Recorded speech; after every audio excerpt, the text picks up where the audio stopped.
Well, hello there, everyone, and happy Memorial Day to all of you, especially all the military veterans and active duty military watching this, and anyone who has a family member in the military. I salute you again.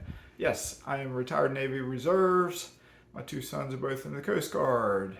And let's see, when I was in the Navy, I was going to recognize 23 military members, so a final salute for those 23 members of the military who did get killed in the country of Panama while I was stationed there.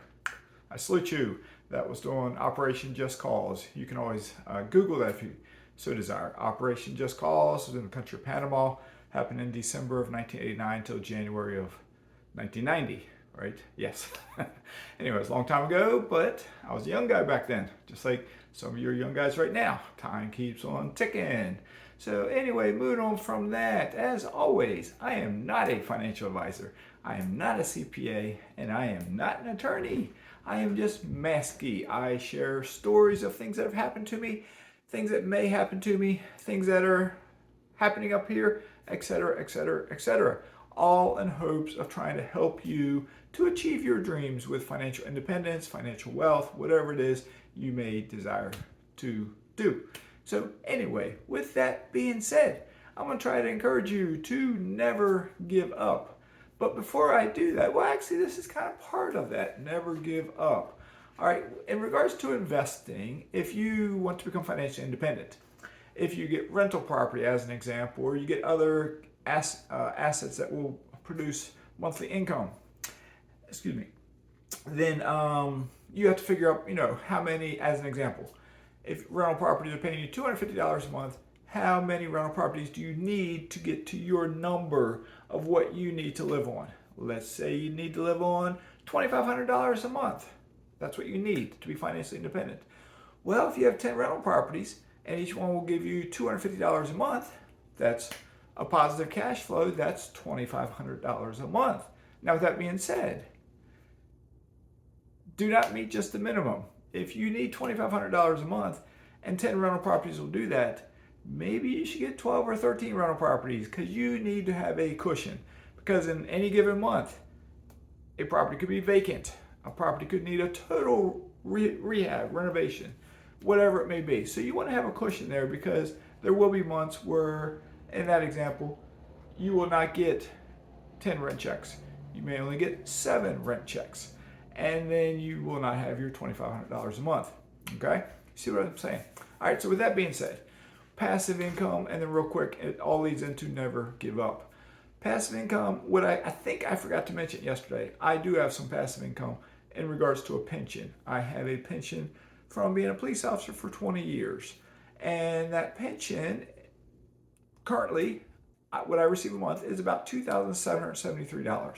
So we can round that down to about 10 rental properties. So by me having that pension, that's kind of equivalent to having 10 rental properties. But with that being said, if you were to ask me, mazske, would you give up your pension if I could give you 10 rental properties? I'd probably say yes. It all depends on the rental properties and all that kind of stuff. But just in a nutshell, I'd probably say yes. Why? Because my pension over time, I may get annual pay raises of 1%, 1.5%, 2%.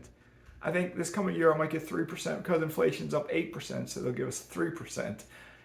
So my pension will lose money over time is what I'm saying. But if I have 10 rental properties, I can keep increasing the rent over time. Yes, taxes will go up. Yes, insurance will go up. But over the long term, my cash on cash return should go up as well. All right. As well, in approximately 5 years, I can tap into my IRAs. I have self-directed IRAs. And this is part of never giving up because I do have IRAs that I started my very first IRA when I was approximately 22 years old. Mazske was once 22 years old. So that's when I started my first IRA. It was a traditional IRA because there was no such thing as a Roth IRA in the year I started. I think I was in the country of Panama when I started, so it would have been 1990, I think. And I remember talking to peers, and they're like, "What are you doing?" Number one, you might not live to be old enough to get that money. It's forever in the future. What are you doing? And I'm like, "Yeah, but I didn't say too much probably, but up here I'm thinking, if I don't get killed or die young, that means I'm going to live to be old, which means I'll be able to tap into that one day, which is at age 59 and a half. So in regards to that, I'm knocking on the door 3-4 months away to age 55. So it's more than this, but we'll say roughly 4.5 years, but it's probably closer to 5 years from now. I'll be able to tap into those by never giving up. As long as I live for 5 more years, and I won't give up on living, then I'll get more passive income, right? Because what I'll be doing, I'm not one of these folks who has $500,000 in stocks or my 401k worth $1 million. What I have in my Roth and the Mrs. Roth, we have rental property and we have mineral rights acreage.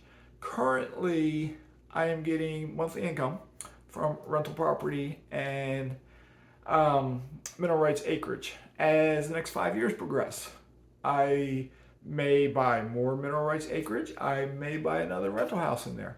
So that roughly 5 years from now, I will get a pay raise. And it will be more passive income from my rental properties and my mineral rights acreage, or whatever I have at that time in my IRA. I will be able to tap into it and basically probably take out whatever my monthly income is. I can take that out and I can live on that. That's kind of like passive income. Along those same lines, I am retired Navy and I can get my Navy pension at age 60. So again, at age 60, as long as I live, let's say roughly another 5 years and several months, I get some more passive income, right? Because I'll get another pension coming in. It'll be less than my police pension, and I told you what that pension was. Yeah, I'm almost positive. Yeah, I guarantee it's going to be less than that pension. So it'll be less than that, but it'll be something. So it's passive income. So the point of never giving up, along those lines, if you're in the military or if you're in law enforcement or if you're one of the very few jobs that will still offer you a pension, think about the benefit if you can plug it out to get to your retirement. If you're military, 20 years can get you your retirement. If it's another job like a police officer, firefighter, or something like that that has retirement, it could be different. It might be 20 years. It might be your age has to be such and such, which may work out to be 25 years or 30 years or whatever it may be. So if you're already progressing towards it, look at how many years you have left. If you have 10 years left, all right, if you were to leave that employment, do you walk away from that pension? Will you get anything at all? If you're military, you have, I think, the hybrid, whatever they call it, like a 401k, hybrid 401k. You may get something, but I believe they've changed things since I've left. But I think your pension itself, you won't get it, I don't think, if you walk away early. So it depends on how far away you are, if you're military, if you're police, if you're fire. And if you have a pension coming, and let's say it's 10 years or less, consider sticking it out. Don't stick it out just for the money. There's other reasons to look at: quality of life, family separation, deployments, etc., etc., etc.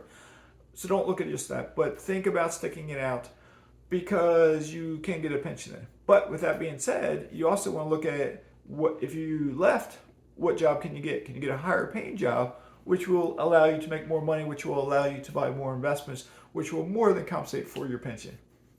You have to look at all those options. Okay, I can't do it for you. You have to look at those options.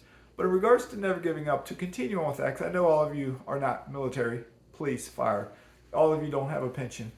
In regards to investing, over the years of being an investor, I have seen so many people quit and give up, mainly with stocks. I have seen people put a little bit of money into stocks, and the stock market crashes, and they pull their money out, and they basically give up. They may wait a few years, 5, 10, and put some money back in at the high, and then it crashes, and they pull it back out, wash their hands and say, I give up. They basically quit. They might not tell you they quit, but they basically quit. So I'm here to say, don't give up. If you're strictly a stock investor, don't give up.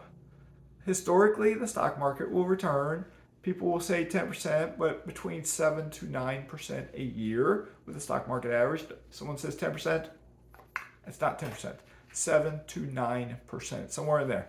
If you invest in individual stocks, then you can copy me and do what I did. I was averaging 18% over 2005 to 2018, and 100% average 2019 2020. All right, so if you buy individual stocks, you can do better than the average.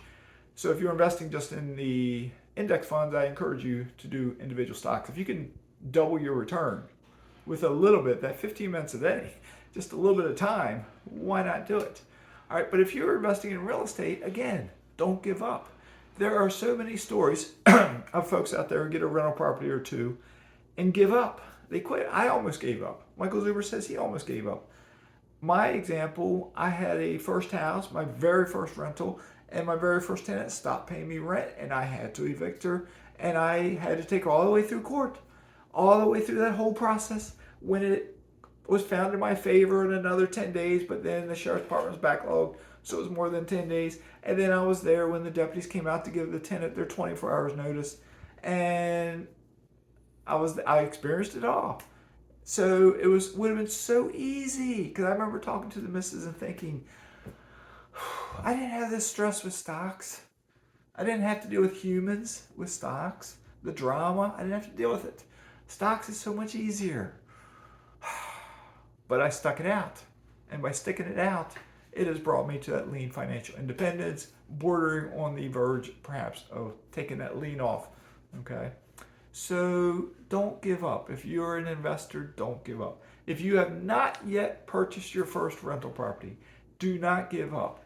Double down right now. Double down, because we're starting to transition into a buyer's market. It has been a seller's market for a couple years, but we're starting to transition slowly into a buyer's market. So if you're an investor and you're frustrated right now, don't give up. Keep looking, keep studying your market, and start making better low ball type offers, because you will find some good deals out there. And as time goes on, you may find more and more deals. So keep that cash if you got it saved up. Keep building that cash up so maybe you can buy 2 houses instead of 1, but don't give up. Okay? All right, this is long enough. I got some Monday chores to do.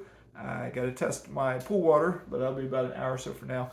And I'm going to go scout out a different park that I haven't yet been to that has a boat ramp, because I think it's a place I can launch my kayak and get out into a body of water that I haven't yet paddled into and do some exploring. I'm not going to do the kayaking today. I'm not going to launch today, but I'm going to scope it out. And then my goal would be probably to go early in the morning, 7:30, 8ish, before it gets hot, and do it earlier in the morning, and then go out for an adventure. And I will have my life vest on, as I always do. Okay? All right. Well, stay safe, everyone. Final salute to all the military. And Mazske is signing out.